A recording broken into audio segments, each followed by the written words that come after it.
자, 그래서 문제는 뭐냐? JTBC를 그렇게 건드렸잖아요. JTBC가 추가 녹취를 까버렸습니다. 그러면서 이 추가 녹취 내용이 우리가 새롭게 알아볼 수 있는 새로운 추정이 가능한 추가 녹취 내용을 깠어요. 녹취 내용 한번 전진아 아나운서 정리 한번 부탁드리겠습니다. JTBC가 입수한 녹취 파일의 내용을 보면 명 씨가 김영선 전 의원의 공천과 관련해서 김건희 여사가 난처해하는 전화를 받았다고 주장하는 내용이 담겨 있습니다. 좀 자세하게 내용을 들여다보면 지난 2022년 7월에 김영선 전 의원 측에 김건희 여사가 놀라서 전화를 했다면서 불만을 쏟아냅니다. 명태균 씨가. 최근 언론 보도로 난처해진 김 여사가 자신을 팔고 다닌다는 이야기를 듣고 걱정한다는 취지의 이야기인데요. 김 여사가 명 씨에 대해서 우려를 나타낸 이유가 김 여사가 김 전 의원 공천에 실제로 개입됐기 때문이라고 명 씨는 주장하고 있습니다. 내용이 뭐냐면 김영선이가 자기가 공천 받은 얘기를 하고 다니면서 누가 공천을 줬냐 그랬더니 김건희 여사가 줬다라고 얘기를 하니까 그럼 공천 개입 아니냐 하고 주변 사람들이 얘기도 나오고 언론에서도 수근수근하고 뭐 이런 얘기가 나왔다는 거예요. 이건 예전 얘기입니다. 처음에 공천을 받았을 때 그 당시 얘기인 거예요. 그래서 그때 김건희가 영선이한테 전화해서 물어봤다는 거죠.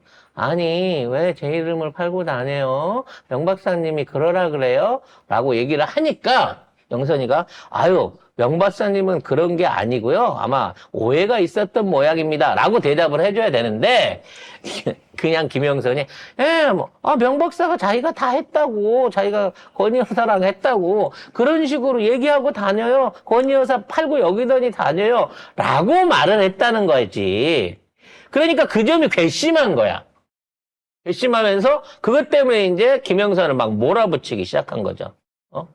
그래서 어떻게 그렇게 얘기를 할 수가 있냐 뭐 이런 식으로 이걸 막 뱉었겠죠. 그러니까 김영선도 듣다가 자기도 열이 받으니까 그런 얘기를 던졌다는 겁니다. 내 공천 준 거 건진법사가 준 거라던데 라는 얘기를 해버려요. 사람들이 그렇게 알고 있더라. 그러면 이 상황이 뭐냐면 건진법사도 김건희를 통해 갖고 공천에 개입을 했다는 얘기입니다. 이거를 안목간에 터트려 버린 거예요. 근데 이제 여기서 명태균의 그 싼 주둥이가 얘기를 한 거죠. 그렇죠. 아니 원래 서울 쪽은 지들이 알아서 지들이라고 하면 건진하고 김건희일 것이고 이쪽은 내가 알아서 하기로 한 거라서 그렇게 해서 얘기가 된 거였는데 지금 와갖고 건진이 줬다라고 얘기하면 내가 김건희랑 윤석열이랑 통화 녹음 안 했으면 어쩔 뻔했어 증거가 없어서 그러니까. 이렇게까지 말을 합니다. 야, 이거 다 X로 돼 있는데 우리 이 X가 뭔지 알 것 같잖아요. 씨발이죠. 아니지, 씨발도 있고 연도 있어. 뭐 아무튼. 그러니까 나하고 약속 안 했나? 육선 될 때까지 시키면 시킨 대로 하겠다고? 신 같은 년, 이렇게 갔을 것 같긴 한데. 지 알량한 욕심에 당선 딱 되더니 눈깔이 딱 돌아가지고 씨발 내한테 딱 태클 걸대? 어머, 재현 같다, 야. 찰지다. 찰죠. 저는 성대모사를 한 겁니다. 음성 지원을 해드린 겁니다. 예. 그래서, 김 전 의원이 건진법사 덕이다라고 얘기를 하고 다닌다는 거는, 김 전 의원도 건진이한테까지도 줄을 댔다는 얘기예요. 그렇죠. 건진법사 공천 줬다더라. 씨발 미친년이 나 쫓아내려고 공천 줬는데 나한테 어떻게 할 수가 없으니까 건진법사가 공천 줬대. 그러니까 승질 벌어내겠죠. 자기가 해서 준 거를 갖다가 건진법사가 해준 거라 너는 아무것도 공이 없어 라고 얘기를 하는 거고 그 밑에 결정적인 얘기가 있는 거죠. 내가 여사하고 대통령 녹음하고 없었으면 그거 어쩔 뻔했나. 내가 여사하고 대통령 녹음하고 없었으면 그거 어쩔 뻔했노. 나쁜 년이야 그년. 알았어요. 하여튼 그거 하면 다 죽어. 결국은 이게 터트리면 다 죽는다라고 하는 얘기가 나올 만큼 이미 이게 공개되기 전에 김영선하고 명태균은 악감정이 쌓여 있었던 거야. 이 공천 문제 튀어나가갖고 말다툼을 하는 과정에서 결국은 김영선이 아이고 명 박사가 당신 팔고 다녔어요라고 김건희한테 솔직하게 말도 해버렸고 심지어 명 박사한테 내 공천 네가 준 게 아니라 건진이 준 거야라고 얘기하니까 내가 통화 녹음한 거 까면 다 주고까지 있었다는 거지. 결론적으로 이 얘기는요, 공천 자체를 개입한 사람이 명태균 하나뿐이 아니라는 거야. 서울 쪽은 명태균 아니, 없이 건진하고 김건희하고 해쳐먹는 거고, 아마도 그게 양재동 사무실일 거고, 아래쪽은 나랑 하기로 해갖고 이렇게 된 거 아니냐라고 지가 스스로 자백하는 파일을 JTBC가 틀어버렸어요. 그 기자한테 소리를 지르니까. 응? 이거 이상에 더 확실한 증거가 뭐가 있습니까? 이게 뻥을 친 거예요, 이게? 제3자, 제4자까지 등장인물이 몇 명인데, 지금. 이 정도 되면은, 자, 그래요. 이게 명시적으로 드러난 부분은 명태균이가 다시 이제 김건희 쪽에 붙으면서 검찰하고 손을 잡은 거 아니야. 아직 김건희가 검찰 쪽을 꽉 잡고 있다고 판단을 내렸고, 검찰 쪽에서도 명태균한테 샤바샤바 했겠지. 그렇죠. 11명을 보내서 우리가 너 이거 실드 쳐주려고 이미 특수팀을 딱 테렸어요. 왜냐면 이 정도 규모면 진짜 검찰 안에서도 특수팀이에요. 네. 이 정도의 규모를 내리면 특검은 아니더라도 특수팀, 특별조사팀이 내려가갖고 지금 활동을 하고 있는 겁니다. 자, 근데 이제 의기양양 득이만만 해가지고 나와가지고 JTBC 기자와 설전을 벌이면서 완전 JTBC를 가짜뉴스를 생산해내는 원흉처럼 딱 규정을 했단 말이에요. 그래서 그렇겠죠. 뉴스탄파나 뭐 이런데 고소고발 해가지고 뉴스토마토를 똑같이 고소고발 해갖고 기자들을 입을 묶고 구속을 시키고, 그 다음에 돈 문제 관련해서는 강혜경 씨, 이제 둘이서 입을 맞춰서 강혜경 씨가 혼자서 돈을 다 해먹었다. 그리고 협박을 했다. 돈을 요구했다. 뭐 이런 프레임으로 해갖고 돈 싸움으로 갈 거예요. 결국 이걸로 갖고 지금 있는 거를 돌파하고 나갈 수 있다라고 말을 하던 참에 이 파일이 터졌으니까, 자, 그러면은 우리가 여기서 우리만이 해줄 수 있는 뒷얘기를 조금 유출을 해줄 필요가 있는데, 그 JTBC 쪽은 저희가 플라워 쪽이라기보다는 원래 홍석현 쪽이라고 봐야죠. 네, 그쪽이라고 봐야 되잖아요. 자, 그러면 일단 JTBC하고 명태균 쪽은 각을 세웠어요. 그렇죠? 원래 김건희 쪽하고 그렇죠. 세우긴 했는데, 자, 이렇게 되면은 JTBC가 이렇게 처맞은 상황에서 이걸 깠는데 이걸로 과연 요 정도로 JTBC가 만족할 것이냐. 자, 그 관계를 설명을 하자면, 자, JTBC가 명태균하고 직접적인 연결고리를 가졌을 가능성은 매우 떨어집니다. 왜냐면, 이 홍석현 이 양반이 나름 적은 급이 있어요. 그래서 이 사람들을 꼬실 때 학력 내지는 경력 이런 거 졸라 많이 따집니다. 그런 거 엄청 많이 따지는데요. 요 시대 쪽에 이렇게 제안을 받는 정치인들 중에 쉽게 말해서 스카이에 안 나온 사람은 거의 없어요. 쉽게 말하면 그런 쪽에 대한 뭐가 있기 때문에 홍석현 입장에서는 명태균이라고 하는 존재는 그냥 건희가 데리고 다니는 똘마니 그 이상으로 생각을 안 했을 거란 말이야. 그렇죠. 대신에 건희하고 윤석열한테는 그 얘기는 했겠죠. 이번 정권 창출에 도와주게 되면 임기 단축 개헌에 대한 얘기를 이거를 받아들여 줘라라고 얘기를 한 거예요. 그러면 임기 단축 얘기가 중앙일보를 통해서 명태균한테 들어서 이렇게 들어가지는 않았을 겁니다.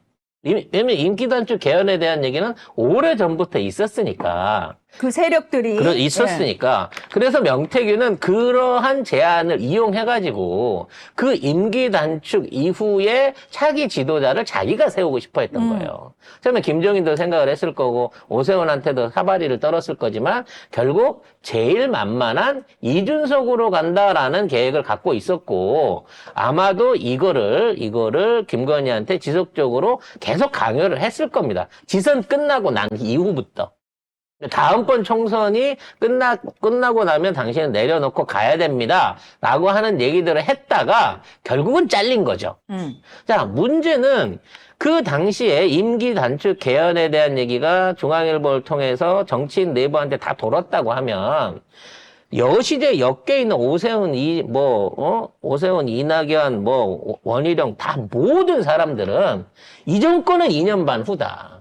그다음부터는 우리들의 경쟁이다. 잠룡들의 경쟁이다라는 차원에서 졸라 열심히 정권에 충성하고 자기 존재감을 높이기 위해서 열심히 했을 거예요. 그렇죠. 그리고 어차피 2년 반이면 끝나는 걸로 생각을 했으니까. 왜? 이 정권은 그거를 약속을 하고 들어온 거니까. 이낙연도 2년 후에 나라고 생각했을 거고, 원희룡도 어차피 나갈 거 내가 퇴직금이나 잘 이렇게 챙겨줘야 땅도 사주고, 뭐 또 해주고, 니네 선산에 도로도 뚫어주고, 그게 뭐 대수냐? 난 장관에서 끝날 사람 아닌데, 그럼 나중에 나를 후계자로 찍어주겠지. 오세훈, 다 그런 마음으로 갖고 하다 보니까, 정말 국짐이 그 당시만 하더라도, 2년 반짜리 정권에 대한 그 기대감 때문에, 불만이 있어도 참았을 거라는 홍준표도 그렇고 다 그 생각만 하는 거지. 그러니까 윤석열이 저지랄 하더라도 어차피 2년 반이면 끝나니까 라고 생각을 했던 건데 윤석열은 막상 쥐덕이 아니라 자기는 정치를 모르잖아. 밑에 있던 애들이 이렇게 헌신해갖고 지선도 이겨주고 보궐도 이겨주고 다 이겨주는 걸 보고는 이게 다 내 덕이구나. 내공이구나라고 생각을 하면서 기존에 있는 동업자들을 다 잘라버린 거예요. 다 잘라버리고 이제부터 내 독자 노선으로 갈 거야. 동훈이하고 내가 하거나 아니면 건이가 해먹을 수도 있어. 이런 마인드로 독자의 길을 가기 시작한 겁니다. 이렇게 되다 보니까 중앙일보 입장에서는 이 새끼 약속을 안 지키는데 그러면 지금 있는 상황에서 이렇게 인기가 없는 상황이면 이거 끌어내려야 되겠다라는 생각을 안 할 수가 없다는 거죠. 문제는 명태균과 관련한 기록들이 명태균한테만 있는 게 아니잖아요. 그렇죠. 명태균하고 전화 받았던 사람들한테 다 있는 겁니다. 따라서 명태균에 관련된 명태균이 접촉했던 인사들 가운데 친윤계 인사나 나름 정치를 하겠다고 하는 사람들에 대한 반대쪽 녹취록들이 중앙일보 JTBC에는 얼마든지 있을 수 있어요. 즉 명태균이 오세훈한테 일종의 탕탁을 했다든지 아니면 그러니까 소위 박한수한테 했거나 내각제 세력이 관리하고 있던 잠룡들한테도 그게 다 있다. 다 있지. 근데 걔네들이 원래 명태균이가 무서울 때는 명태균이 실권이 있다고 생각할 때는 그걸 쥐고 있는데 나 이 새끼 보내야 되니까 걷어와라고 홍 회장님이 말씀을 하시면 어떻게 하겠어요?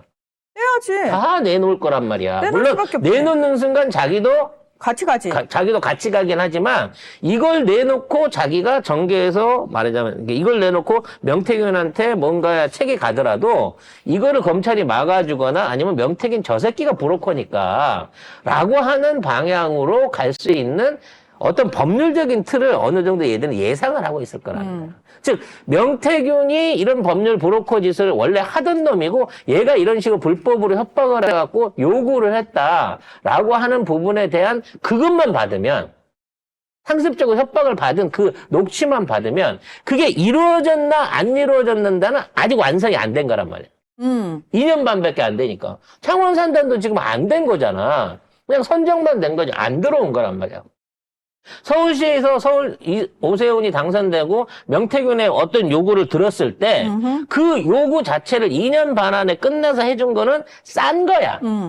큰 거, 수상버스가 됐든 의심하는 아니면 무슨 커다란 태극기 말뚝이 됐든 세계에서 제일 큰 관광 유람차 대유람차 환이 됐든 뭐가 됐든지 간에 아직까지 된 건 하나도 없어. 하지만 요구받은 내용은 있을 거라는 거지. 따라서 요구받은 걸 자체로 협박죄로 걸면 당한 사람은 내가 그런 협박을 받았는데 저는 단호하게 거기에 대해서 거절을 했습니다라는 방식으로 빠져나올 여지가 아직 있기 때문에 이제부터 명태균이 돈을 해먹었다라고 관련된 제보들이 막 쏟아질 거라는 거예요. 그래서 명태균은 나는 정치자금 9천만 원 그것만 문제돼. 그거 많이 해봐야 1, 2년이야 라고 착각하고 있겠지만 앞으로 명태균이 구속되는 그 순간부터 바로 죄목이 어마어마하게 늘어나기 시작할 거라는 거죠.